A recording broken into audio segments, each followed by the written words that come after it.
আসসালামু আলাইকুম সবাইকে। আমরা পিএলসি এর এক্সপেরিমেন্টের যখন আমরা আসলে করতে যাব আমাদের আসলে এই ইন্টারফেসটা ইউজ করতে হবে আরএস লজিক্স। এখানে আমরা যেটা করছি যে আমাদের ল্যাব ম্যানুয়ালে একটা ল্যাডার লজিক ডায়াগ্রাম হচ্ছে দেওয়া আছে, সেটাই হচ্ছে আমরা এখানে ইমপ্লিমেন্ট করার চেষ্টা করেছি। এবং এই ডায়াগ্রামের ইকুইভ্যালেন্ট যেই জিনিসগুলো আমাদের দরকার সেখানে হচ্ছে তার প্র্যাকটিক্যাল ইকুইপমেন্টগুলো আসলে এখানে অ্যাভেলেবল। এখানে এটাকে আমরা বলি আসলে গ্রিন পুশ বাটন, তার সাথে কারেসপন্ডিং একটা সুইচ ল্যাম্প আছে যেটাকে আমরা বলি গ্রিন ল্যাম্প। এটা হচ্ছে আমাদের রেড পুশ বাটন, এটাকে আমরা তার কারেসপন্ডিং ল্যাম্পটা হচ্ছে রেড ল্যাম্প। এরপর এখানে আমাদের হচ্ছে টোটাল সেন্সর আছে, একটা দুইটা তিনটা চারটা সেন্সর আছে আমাদের। এই সেন্সরগুলোর কাজ হচ্ছে আসলে অবজেক্ট সেন্স করা। এখানে আমাদের হচ্ছে সিলিন্ডার সুইচ আছে, আর এই যে উপরে যেটা দেখা যাচ্ছে কালো, এটা হচ্ছে আসলে আমাদের কনভেয়ার বেল্ট। এই বেল্টটা যখন আসলে আমাদের মুভ করবে, এটা আসলে কিভাবে মুভ করবে সেটা হচ্ছে আমাদের লজিকের উপরে আসলে ডিপেন্ড করবে যে আসলে সে আসলে কিভাবে মুভ করবে। তাহলে সেই লজিকটাই আসলে আমরা এখানে এই ল্যাডার লজিক ডায়াগ্রাম হচ্ছে আমরা ড্র করেছি। সেখানে হচ্ছে আমরা যেটা দেখতে পাচ্ছি যে এই গ্রিন সুইচটার একটা অ্যাড্রেস আছে। এই সফটওয়্যার দিয়ে যখন আসলে আমরা এই হার্ডওয়্যার সেটআপটাকে আসলে আমরা রান করাতে যাব, তখন আসলে আমাদের এই সুইচের একটা কারেসপন্ডিং অ্যাড্রেস আছে। তাহলে গ্রিন সুইচের জন্য একটা অ্যাড্রেস আছে, আবার কনভার্টারকে ফরওয়ার্ড দিকে নেওয়ার জন্য একটা অ্যাড্রেস আছে। এটা হচ্ছে রেড ল্যাম্পের রেড পুশ বাটনের কারেসপন্ডিং অ্যাড্রেসটা I:0/1। I:0/0 মানে হচ্ছে গ্রিন পুশ বাটন।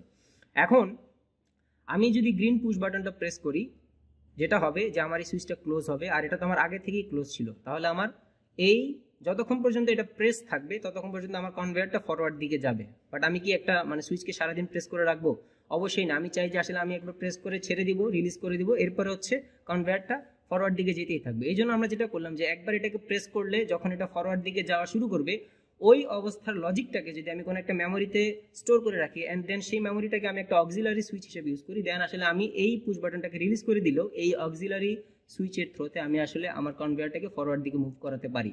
তাহলে সেটা দেখার জন্য আমরা যদি একটু দেখি ভালো করে, যে আমি যখন গ্রিন পুশ বাটন প্রেস করব তখন আমার কনভেয়ারটা ফরওয়ার্ড দিকে যাবে। এই যে আমার কনভেয়ারটা ফরওয়ার্ড দিকে যাচ্ছে।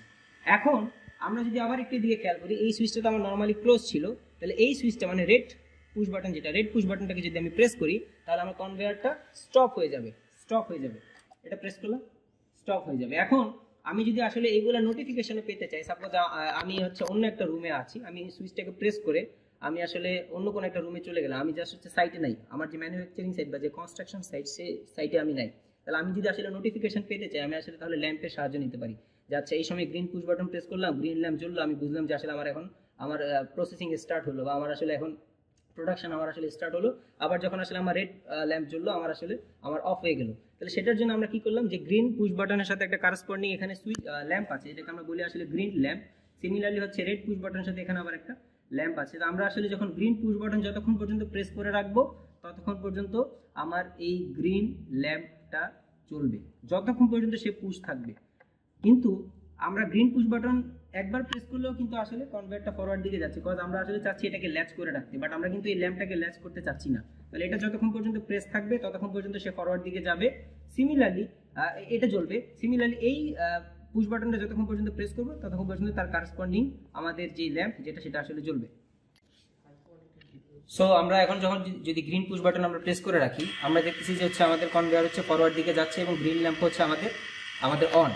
এটাকে ছেড়ে দিলাম, গ্রিন ল্যাম্প অফ হয়ে গেল, বাট কনভেয়ার স্টিল হচ্ছে ফরওয়ার্ড দিকে মুভ করতেছে।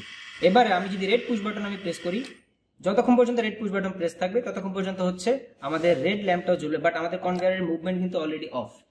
সো এই পর্যন্ত ছিল হচ্ছে আমাদের, এটা আমরা হচ্ছে রাং 1, এটা হচ্ছে রাং 2, এবং এটা হচ্ছে আমাদের রাং 3 এর হচ্ছে আমাদের লজিক। আর একদম লাস্টে আমাদের যে রাংটা আছে সেখানে হচ্ছে আমরা একটা সেন্সরের হেল্প নিয়েছি, যে আমাদের সেন্সর যদি কনভেয়ারের উপরে কোনো অবজেক্ট থাকে এবং অবজেক্টটা যখন আসলে এইদিকে মুভ হচ্ছিল, তখন আমাদের সেন্সর যদি আসলে এমন কিছু হয় যে কোনো একটা ডিফল্ট বা একটা ফল্টি প্রোডাক্ট আসলে সে সেন্স করেছে, তাহলে সে আসলে ওইটাকে আর সামনে ফরওয়ার্ড করবে না, সেটাকে সে আসলে রিভার্স দিকে আসলে সে মুভ করাবে।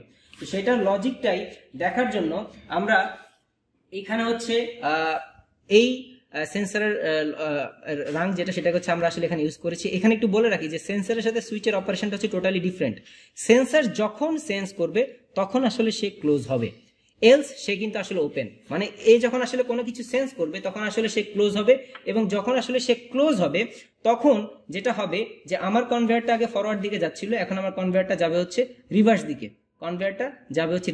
এবং এখন কথা হচ্ছে যে আসলে এই যে প্যারালাল আরেকটা পাথ কেন, সেন্সরটা তো এমন না যে আসলে সারাদিনই সে সেন্স করবে, সে একবার সেন্স করার পরে আমার তাকে কনভার্টটাকে আবার রিভার্স দিকে হচ্ছে মুভ করাতে হবে। তাহলে ওই যে কনভার্টটা একবার রিভার্স দিকে যাওয়ার জন্য এনার্জি পেলো, সেই এনার্জিটাকে আমি একটা মেমোরিতে বা তার উপর ডিপেন্ডেন্ট একটা সুইচের মধ্যে রেখে দিলাম, যেই সুইচের থ্রুতে আসলে আমার এই রাংটা পরে আবার হচ্ছে পাওয়ার পাবে, যদিও আমার সেন্সর সেন্স না করে। তো সেটা দেখার জন্যই আমরা এই অবজেক্টটাকে আমরা হচ্ছে এইখানে রাখলাম। এবারে আমরা হচ্ছে গ্রিন পুশ বাটন প্রেস করলাম, আমাদের এটা ফরওয়ার্ড দিকে যাচ্ছে, যখনই সে সেন্স করলো সে আবার হচ্ছে রিভার্স দিকে সে মুভ করে চলে আসছে। তো থ্যাংক ইউ অল।